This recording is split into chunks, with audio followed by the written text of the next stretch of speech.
Thank you for inviting me back to your great state of Montana. I was born in Austria and lived there under Hitler's brutal regime for 7 years. And after the war was over, 1945, 3 more years under communist occupation. I came to the United States in 1950, and I became a naturalized, grateful, proud American citizen.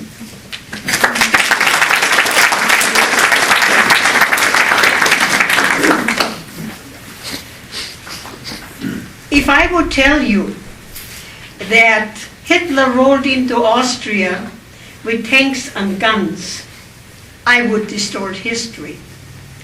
The factual truth is the Austrian people elected Hitler by 98% of the vote by means of the ballot box.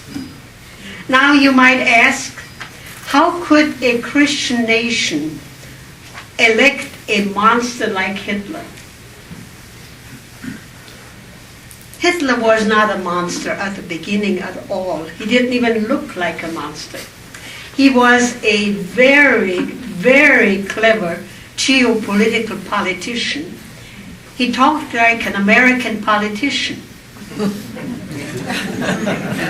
And I remember I was 12 years old in 6th grade, and we were bused to one of his rallies, 100,000 people there. He almost hypnotized us. He was a great orator. He could speak. He absolutely, you would eat out of his hand. And something really struck me. I think it was in '08 when I saw on television the rally in Denver where President or candidate Obama spoke. It brought history back to me. Same thing, I thought. Well, I take you back now a step into history. In the 1937 and 1938, Austria was in a very, very deep depression.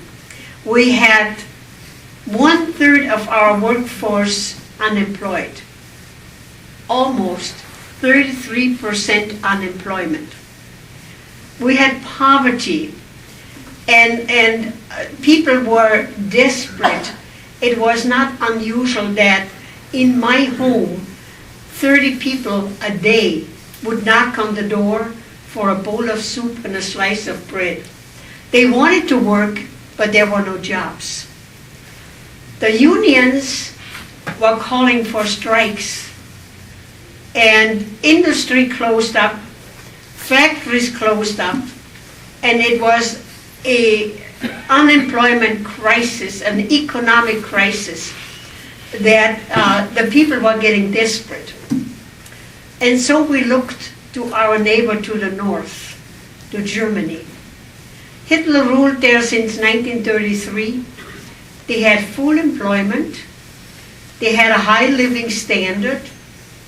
They had law and order, where we had nearly anarchy because the political parties, on one side the Communist Party was getting very powerful, and on the other side the Hitler's party, the Nazi party, they were fighting each other, and we had riots and burning down whole blocks of cities, and so our police was helpless.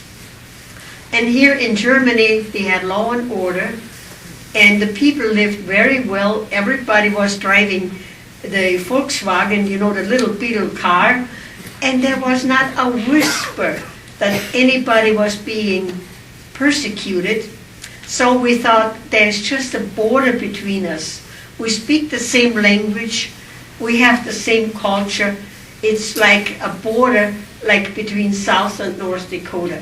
And we wanted to have the same living standard, above all, jobs, employment for our unemployed people, and our hungry people. People were starving. So that's what happened. We elected Hitler by 98% of the vote. And he spoke like an American politician. He, he promised us everything. He said, you know, the farmers were going bankrupt, businesses were going bankrupt. And because those greedy banks, we had 25% inflation. And if you borrowed money from the bank, you paid 25% interest. And Hitler said, those greedy banks, I will give every farmer their farm back, and every business what the bank took back, I give every business back. Well, naturally, the people were all for it. And the hungry people were being fed. The soup kitchens came in from Germany and they fed everybody. All the good things came first. Hitler promised us everything. And we believed him. We trusted him. So we got a new government. Listen carefully. I translate. Our new government was Nationalsozialismus. From the word national, the word Nazi derived. So in essence, we had a Nazi government. Nobody was elected anymore. Everybody was appointed.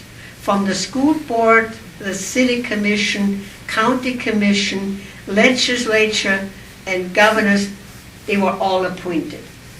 We did not question anything because since we thought in Germany everything was going so well, they will only pick the very best people to govern us.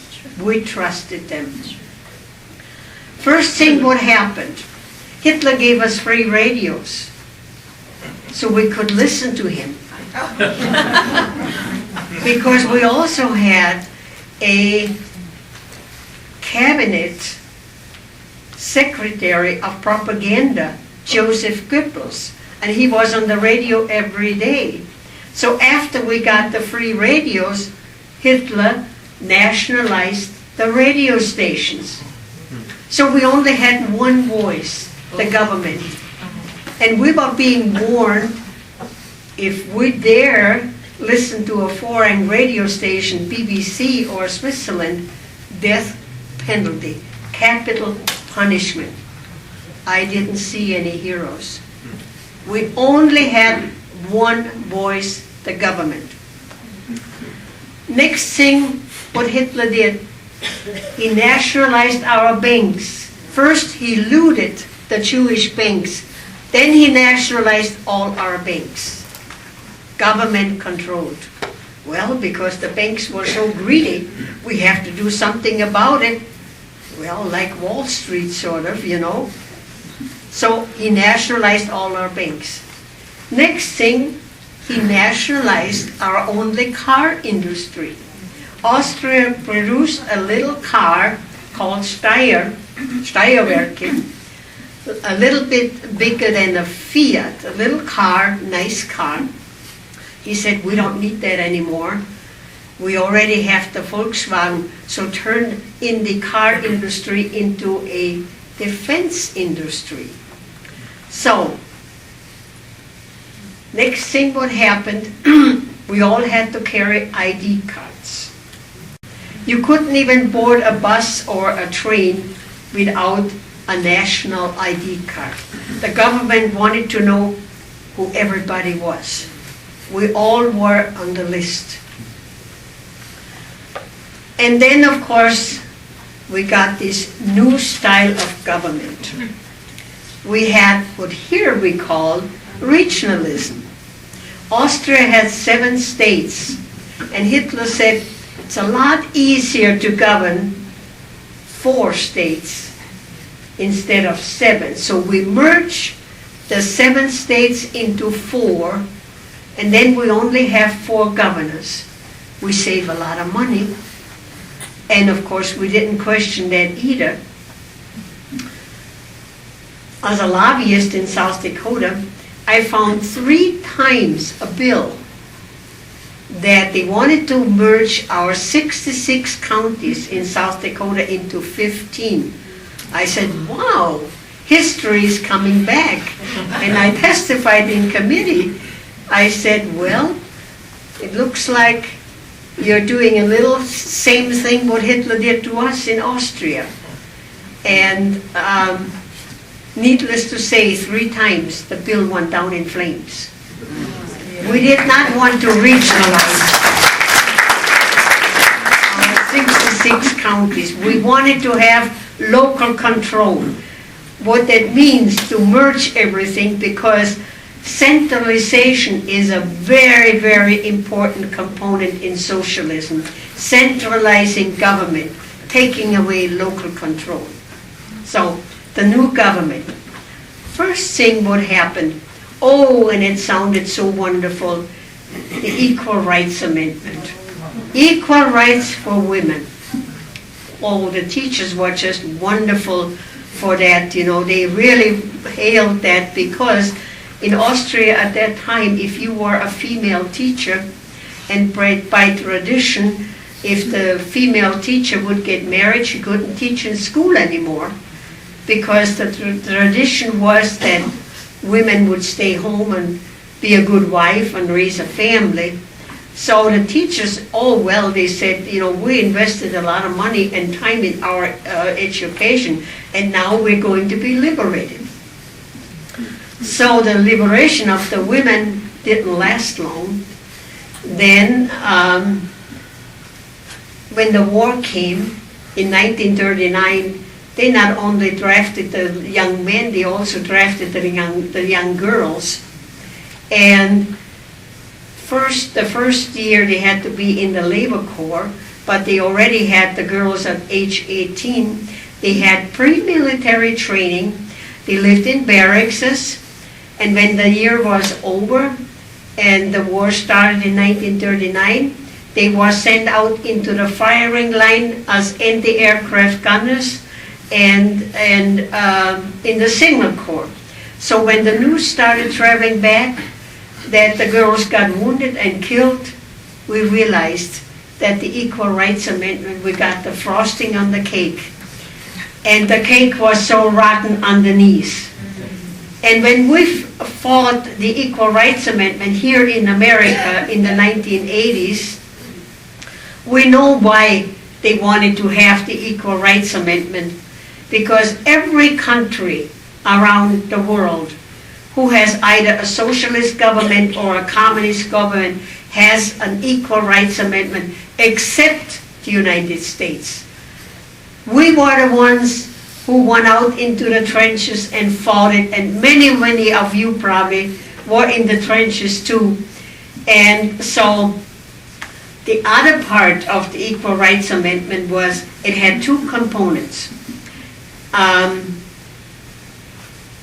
Economic and social. Economically, it was designed to redistribute the wealth of the country, like Joe the plumber demonstrated. The other part is, or was, to the social part, because under socialism, everybody has to be in the workforce. So the moms had to be out in the workforce. If you weren't working, you were called a parasite. So the moms were out in the workforce. What do you think happened to the children? Well, the government immediately had a remedy for that too, child care centers. You could leave your baby at age 6 weeks and your children in the child care center for 7 days a week, 24 hours. The longer you kept them there, the better they liked it. And the staff in those child care centers, they were not the grandmotherly type of women what we know here who babysit. No, they were highly trained women in child psychology to mold the children as early as possible as the state wanted them. So that was the idea of the Equal Rights Amendment. And of course, redistributing the wealth. We had a huge welfare apparatus. We also had a law, a guaranteed income. Everybody was entitled of a guaranteed income from the government.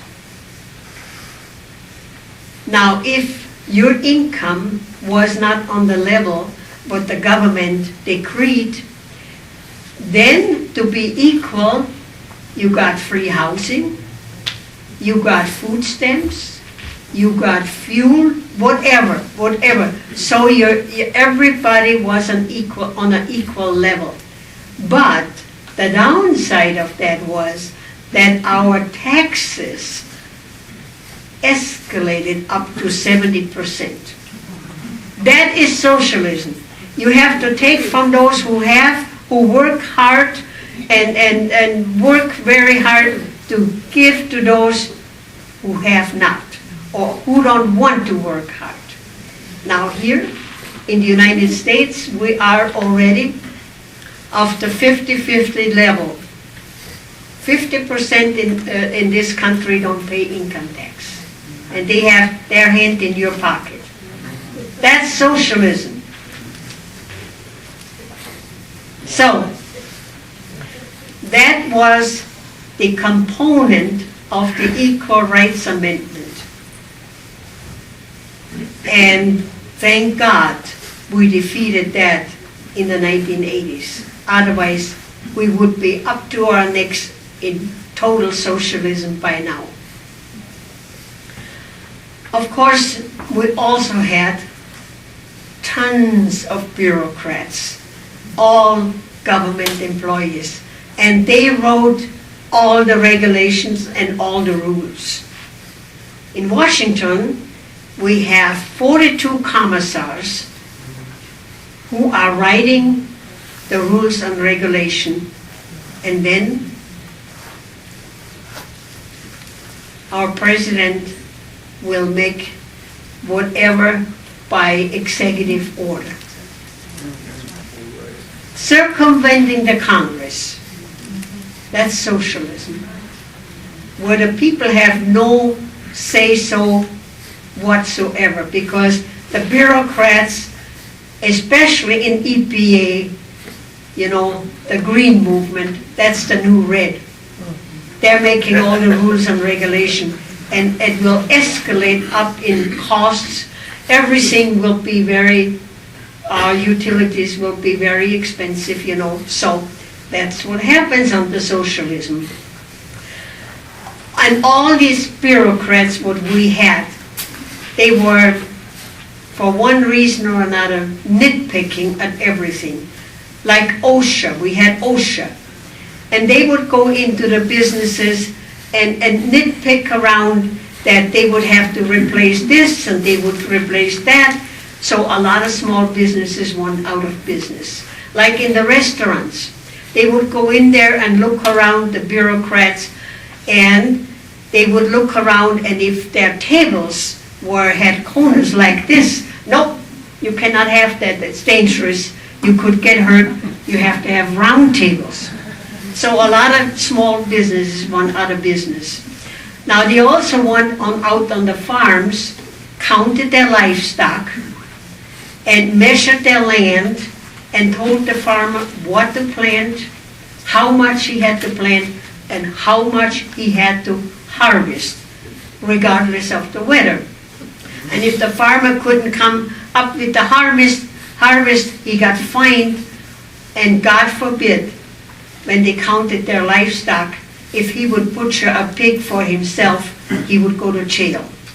Everything was under rules and regulation. Everything. Also, in Austria at that time, before Hitler, we had an excellent health care. We had good hospitals, we had good doctors, we had good health care by private insurance, worked very well. This all changed overnight. Hitler nationalized our healthcare system, and healthcare was free for everybody. I remember my brother-in-law was a family physician, and he told me that when he would come to his office at 8 o'clock in the morning, 40 patients were already waiting there for him to be treated. Because it was free. Everybody came for everything, for anything. To clean out your earwax, you name it. Everything. But if the emergencies were taken care of, but if you needed a elective surgery, which was not an emergency, you waited 18 months for a bed in the hospital. Because all the hypochondriac were using the beds in the hospital. Because you got a free rest, it didn't cost anything. Why not? Why not? It was very misused. So many of the doctors left the country. There was no more money for research because it was all used for health care. So many doctors left the country, including my own husband. He would not want to practice medicine like his brother had to, and he immigrated to the United States. And I remember very clearly that he told me, he said, when he had to repeat his internship in a hospital, he said, I just marveled how modern the hospitals were and how good your health care is here. He said, I hope to God it would never change. Well, it will change. There's no question about that. Hitler wrote a book, My Struggle, Mein Kampf. But the problem was that very few people read the book. He outlined in that book everything what he was going to do. But everybody was so preoccupied with sports. Everybody was involved in athletics and sports. No time to read a book. So many people did not read the book. So abortions were highly illegal because Hitler wanted a lot of babies. Blue eyes and blonde hair, the master race. But if one of the couple was not 100% Aryan and the woman was pregnant, she was forced to have an abortion, to give up her baby. How sad. How sad. Education was also naturalized, federalized. And that literally happened overnight. I was in 6th grade in public school. We had very good public schools in Austria. We prayed in the morning, before class and after class. And we also had religious education twice a week. So that morning after the election, I walked into my classroom and the crucifix was gone. And there was Hitler's picture with the Nazi flag on each side. And our teacher said, today we don't pray anymore. Today we sing Deutschland, Deutschland über alles, Germany above everybody. And she said, also, we wouldn't have religious education anymore either. We would have physical education instead. Well, we didn't mind that because usually we had very strict rules, to learn the Bible and learn our prayers and everything. Well, physical education was a lot more fun than studying the Bible and learning our prayers. Well, she also said that on Sunday, we couldn't go to church anymore because it was National Youth Day and that would be compulsory. We had to attend at 8 o'clock in the morning, and she warned us that if our parents would not send us, the first time they would get a very stiff letter of warning. The second time they would have to pay a heavy fine, and the third time they would be jailed. Well, we still respected our parents. So we dutifully attended every Sunday morning. And the first 2 hours we had political education. Today I would call it political indoctrination. We were being told not to listen to our parents. They were old-fashioned old fogies. They didn't understand the young people, and we should not listen to our parents anymore. Just listen to Hitler. He was the future for us, and he would, the young people, we only listened to Hitler, not to our parents. Well, we argued with our parents constantly because we were told that we had rights and we had freedom, that our parents could not tell us anymore when to come home. We could do what we want to. Oh gosh, that appealed to a 12-year-old very, very much. I argued with my parents all the time. Literally, the school drove a wedge between us and our parents. Well, my family got very upset, especially my mother. So when the next school term rolled around, my mother announced that she was taking me out of this horrible public school, and she would enroll me in a private school with an excellent curriculum and no fun. Because the rest of the Sunday, after the 2 hours of political education, we had sports. We got all the sports equipment free. We got tennis rackets, we got golf clubs, we got skis, and the boys of age 16, they got motorcycles. And they could form a motorcycle squad. Not only that, they were taken out to the airfield to fly gliders. So you can imagine at the end of the day when we came home, we said, what a wonderful time we are having. Much more fun than going to church.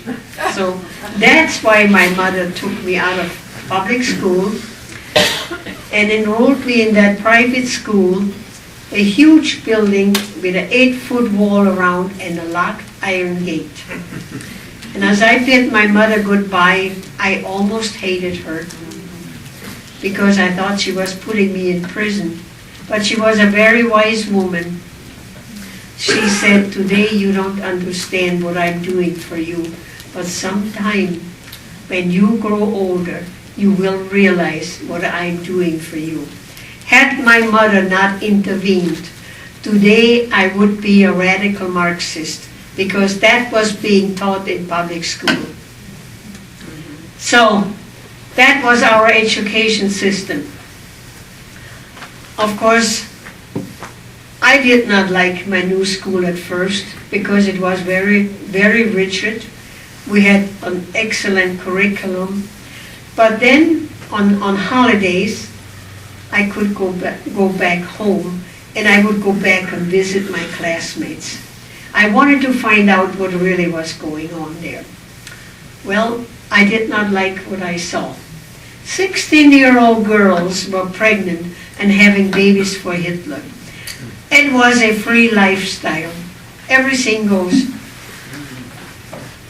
Hitler wanted a lot of babies, encouraged young girls to be single moms and having babies, blue eyes and blonde hair, the master race.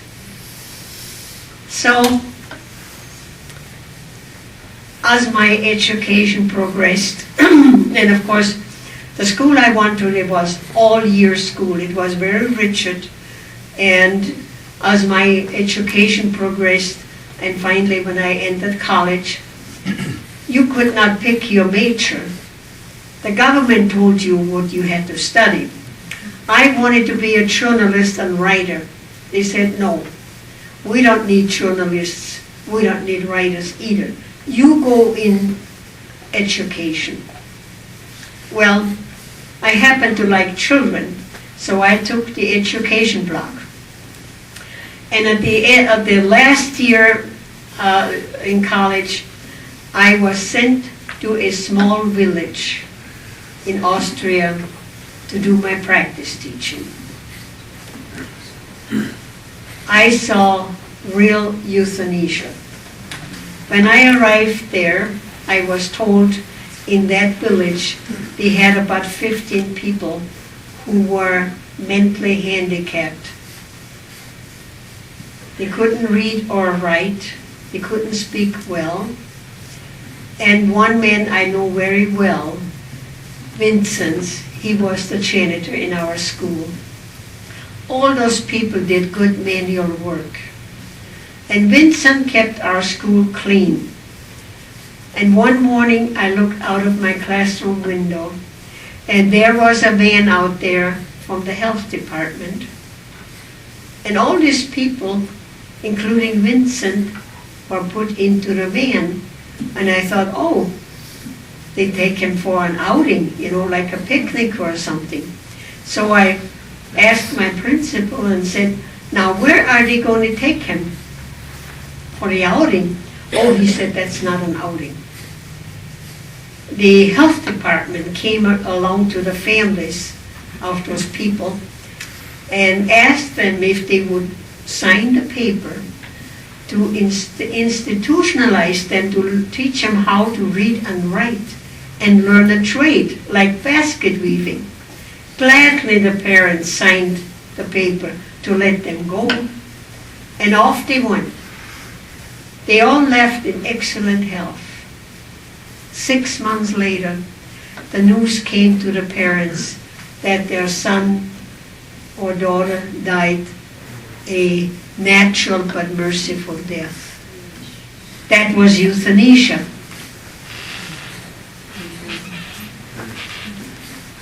Just think that in our health care bill, there's also a panel for euthanasia. All of us who are on Medicare, we will have a doctor assigned to us to watch our quality of life. And when we get too expensive for Medicare, when the money is running out, we will go the same route as those people in Austria.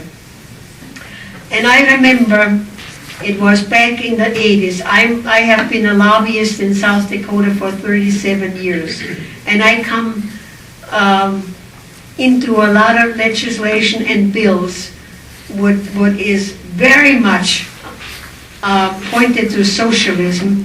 And it was in the 1980s, when Hillary Clinton was launching her health care bill. And I found a bill which said, it was a health care bill, that any health care provider can disconnect a life-saving equipment. I thought that must be an error. It couldn't be that they would write a bill like that any health care provider could disconnect life-saving equipment.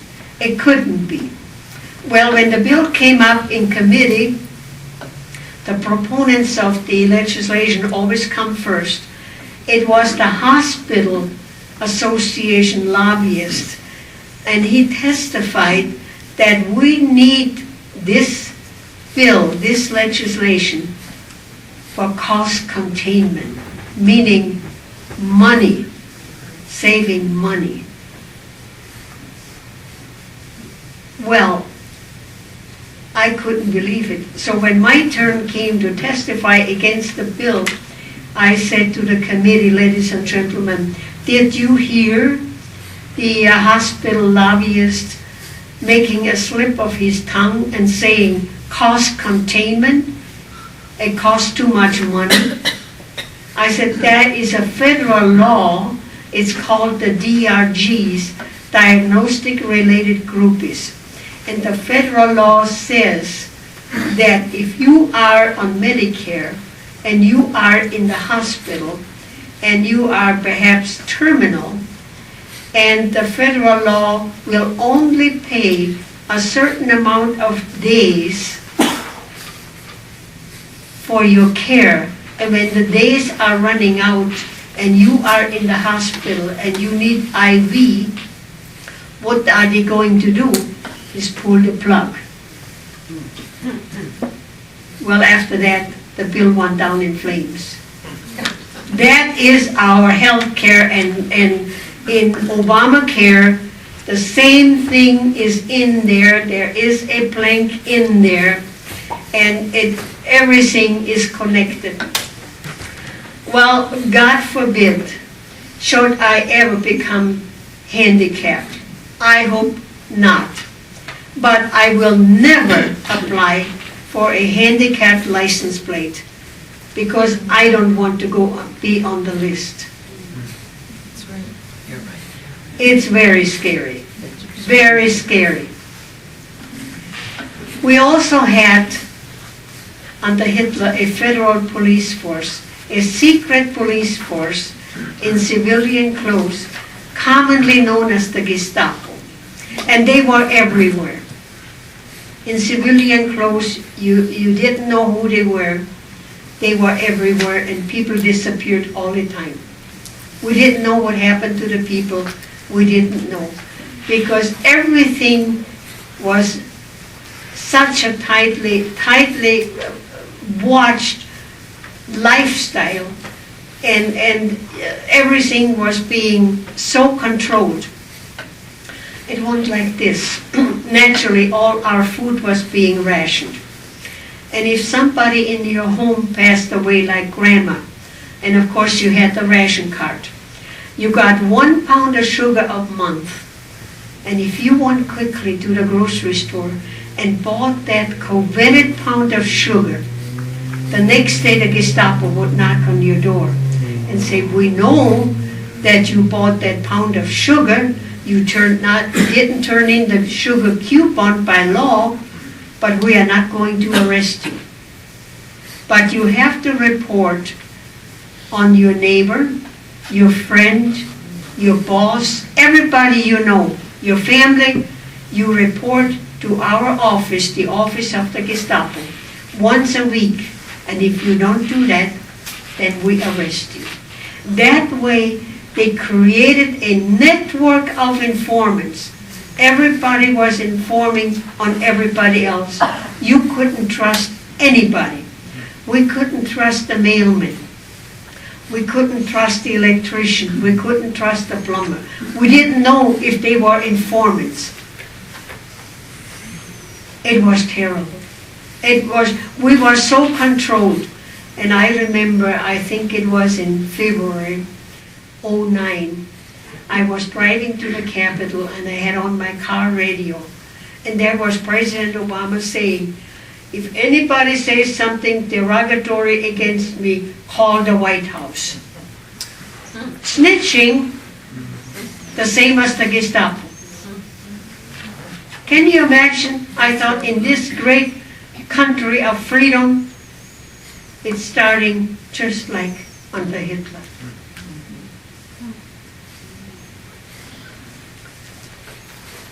We also had gun control. Everybody in Austria had guns. And of course, they were hunting. And the government would say, the radio, children are getting hurt playing with guns. Hunting accidents happen, and guns were really very dangerous. And we had criminals again.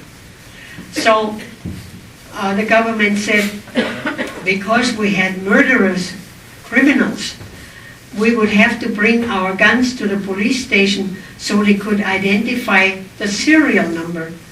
And by way of the serial number, they could track the criminal. And we thought, yeah, that's a good idea. We dutifully brought the guns to the police station and registered our guns. We thought law-abiding citizens would need to do that. Didn't take very long. They said, no, it didn't help. The best way that nobody gets hurt anymore, and we wouldn't have any more criminals. We turn our guns in to the police station. And if you would keep your gun, that's capital punishment. Keep your guns and buy more guns and stock up on ammunition.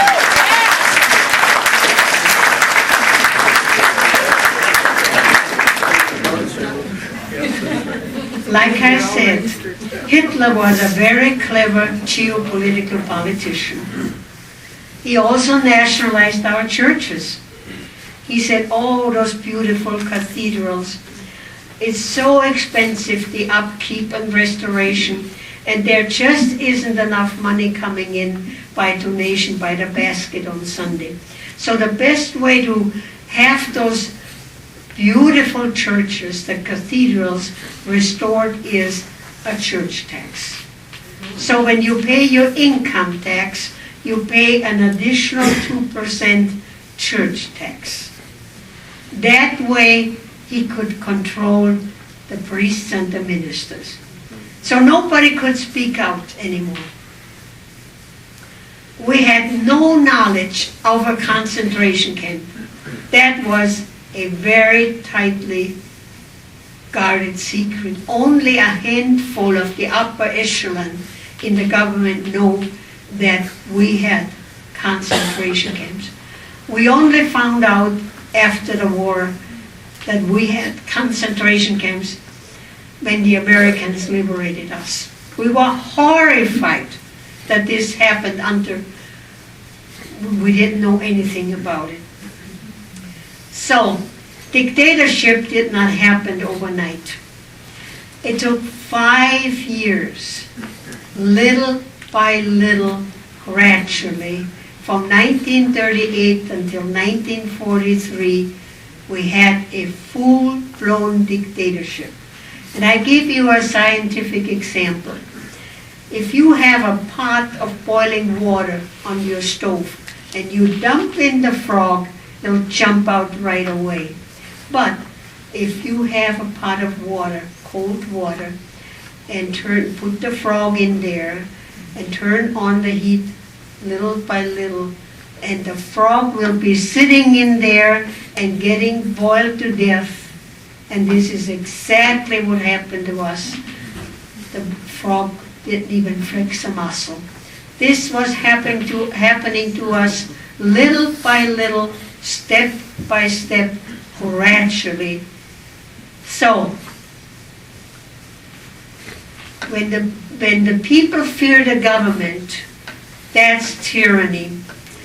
But when the government fears the people, that's liberty. Amen. That's you people out there.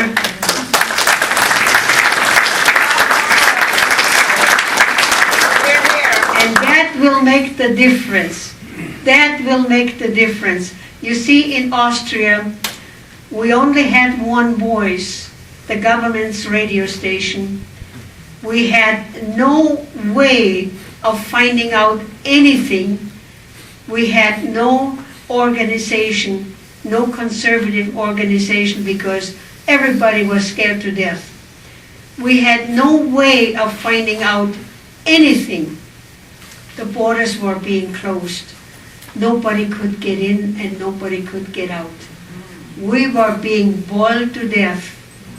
So that is what happens under a dictatorship. And I give you a true story. In 1985, I had the opportunity to go to Geneva, Switzerland, to the summit conference between President Reagan and Premier Gorbachev. My mission was, because many of the American women were flying over there to support President Reagan, and my mission was to accommodate them with hotel reservation, transportation, translation, and press conference. My other mission was to infiltrate the Communist March. There were hundreds and hundreds and hundreds of people over there, supporting Premier Gorbachev, mainly coming out of Hollywood. I marched with the late, well, she was still alive then, Bella Abzug, the former congresswoman from New York, and Jesse Jackson, and Barbara Boxer, who is a senator now from California. I was disguised as a hippie. I fit right in with all the rest of them. I looked really, really ugly. Some of you have seen the picture. Very, very ugly. And as we marched to the Hotel Hilton, and Bella Abzug was greeted by a German woman there. The German woman was a member of the German parliament of the Green Party. You know, the green is the new red now. Right. And Bella said in fluent German that she had a big surprise, that they had a private meeting the next day with Premier Gorbachev. And I thought that is really interesting that two of those women would have a private meeting with a head of state. And I thought this is really an interesting bunch here. And I also noticed that there were about 8 or 10 people in the room who were not at the Peace March. And I walked up to a woman, the only woman there, and those people were all very disheveled, muddy boots and torn jackets, and I thought, where did they come from? So when I asked that woman, I said, where did you come from? And she said, well, we came from Germany. We are all members of the German Communist Party, but we couldn't come in legally because of our membership of the German Communist Party. So they went over the border, illegal. So I said, well, tell me more about your Communist Party movement. What is your real goal? She said, right now, we are taking Nicaragua. The war was going on. Then she said, then we go into Honduras and then to Mexico. And I said, Mexico, that's such a corrupt, poor country. Why would you deal with Mexico? She said, that is our most important base. I said, for what? She said, well, we want to take back the territories what the United States stole from us. Texas, California, New Mexico, Arizona, and so on. And I said, look, I am not born yesterday. You need a lot of people to accomplish that. She laughed out loud and she said, you Americans are so naive. Your churches are doing the work for us. And it hit me like a ton of bricks, the sanctuary movement. That's right. I know the churches were bringing in the illegals and housing them and feeding them and getting them all over the country. They're here. And when I saw, I think it was 09, when they marched in Los Angeles, they carried the Mexican flag and they were trampling on the American flag. They're here. That's right. They're here. Now, you see, you can visualize that yourself, the what they call the Wall Street occupation. This is the beginning of the revolution.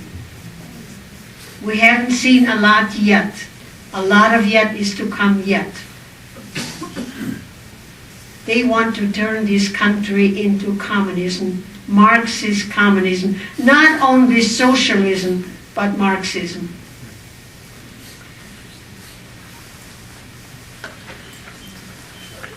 I know that we have to take our country back as we know it.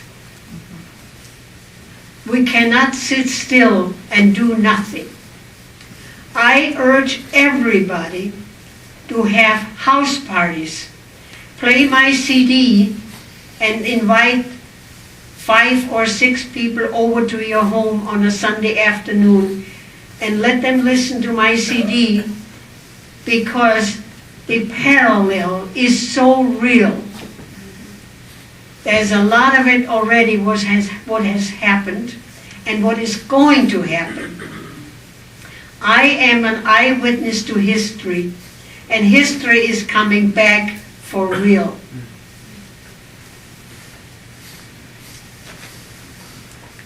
America is the greatest country in the world, if we can keep it. That's right.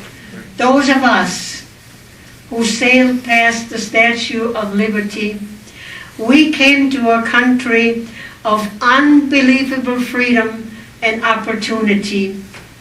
America is the greatest country in the world, if we can keep it. I am an optimist. America is still a Christian nation, despite what they tell us. God is still on the throne. He will not forsake us, as He did not forsake us in Austria when the Americans liberated us. This will happen here the same way. This is a Christian nation, and God is still on the throne. God bless America, and God bless you. Thank you.